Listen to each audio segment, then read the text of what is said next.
Quarta-feira, dia 23 de fevereiro, vamos meditar hoje o Evangelho de São Marcos, no capítulo 9, versículos 38 a 40. Proclamação do Evangelho de Jesus Cristo, segundo São Marcos. Glória a vós, Senhor. Naquele tempo, João disse a Jesus: Mestre, vimos um homem expulsar demônios em teu nome, mas nós o proibimos porque ele não nos segue. Jesus disse: Não o proibais, pois ninguém faz milagres em meu nome, para depois falar mal de mim. Quem não é contra nós é a nosso favor. Palavra da salvação, glória a vós, Senhor. Quem não é contra nós está a nosso favor. Hoje escutamos uma recriminação ao apóstolo João, que vê a gente fazer o bem no nome de Cristo, sem formar parte do grupo de seus discípulos. Mestre, vimos alguém expulsar demônios em teu nome, mas nós o proibimos porque ele não anda conosco. Jesus nos dará a visão adequada que devemos ter diante destas pessoas, acolhê-las e aumentar essa visão, com humildade e respeito a nós mesmos, compartilhando sempre o mesmo nexo de comunhão, uma mesma fé, uma mesma orientação, ou seja, caminhar juntos à perfeição do amor a Deus e ao próximo. Este modo de viver nossa vida, vocação de igreja, nos convida a revisar, com paz e seriedade, a coerência que vivemos esta abertura de Jesus Cristo. Enquanto houver outros que nos incomodem porque fazem o mesmo que nós, isto é um claro indício de que o amor de Cristo ainda não nos impregna em toda a sua profundidade e nos pedirá a humildade de aceitar que não esgotamos toda a sabedoria e o amor de Deus. Definitivamente aceitar que somos aqueles que Cristo escolhe para anunciar a todos com humildade. É o caminho para aproximar-nos a Deus. Assim Jesus agiu desde sua encarnação, quando nos aproxima ao máximo a majestade de Deus na sua insignificância dos pobres. Diz São João Crisóstomo: Cristo se contentou em padecer na cruz e com a morte, e quis também fazer-se pobre e peregrino, e errante e nu, quis ser jogado no cárcere e sofrer as debilidades, para conseguir a tua conversão.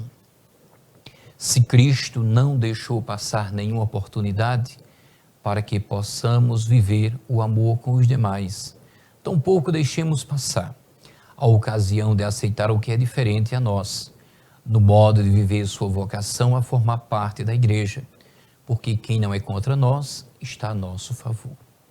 Estamos assim, ainda em Cafarnaum, a cidade de pecadores situada junto ao lago de Tiberíades. Jesus está em casa, rodeado pelos discípulos. A ida para Jerusalém está próxima e os discípulos estão conscientes de que se aproximam tempos decisivos para esse projeto em que estão envolvidos. O tema principal aparece na primeira parte do Evangelho, como estamos refletindo, refere-se à necessidade da comunidade cristã ser uma comunidade aberta, acolhedora, tolerante, capaz de aceitar como sinais de Deus os gestos libertadores que acontecem no mundo. O Evangelho apresenta-nos o grupo de discípulos ainda muito atrasados na aprendizagem do caminho do reino. Eles ainda raciocinam em termos de lógica do mundo e têm dificuldade em libertar-se dos seus interesses egoístas, dos seus esquemas pessoais, dos seus preconceitos, dos seus sonhos de grandeza e poder. Eles não querem entender que para seguir Jesus é preciso cortar com certos sentimentos e atitudes que são incompatíveis com a radicalidade que a opção pelo reino exige. As dificuldades que estes discípulos apresentam no sentido de responder a Jesus não nos são estranhos, também fazem parte da nossa vida e do caminho que dia a dia percorremos. Assim, a instrução que neste texto Jesus dirige aos seus discípulos serve-nos também a nós. As propostas de Jesus destinam-se aos discípulos de todas as épocas, pretendem ajudar-nos a purificar a nossa opção e a integrar de forma plena a comunidade do reino.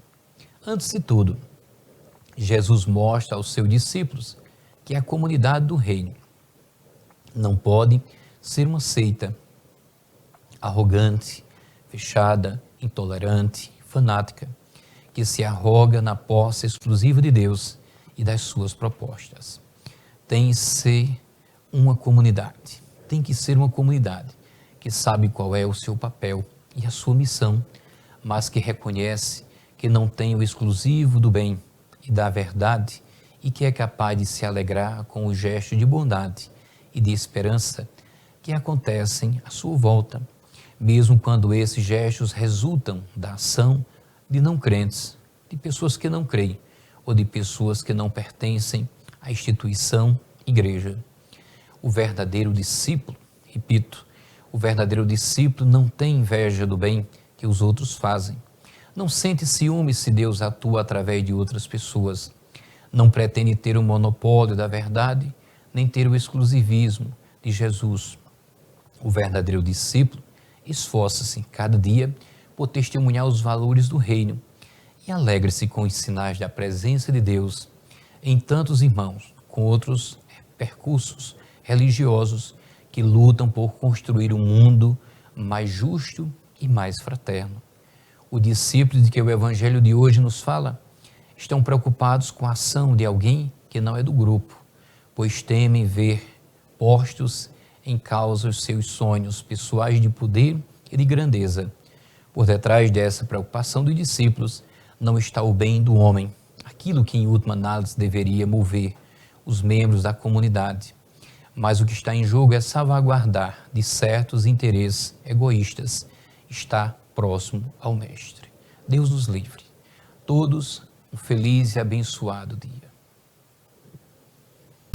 Não brinque com a pandemia. Ela ainda não acabou. Qualquer criança sabe disso. Continue usando a máscara corretamente. Higienizando sempre as mãos.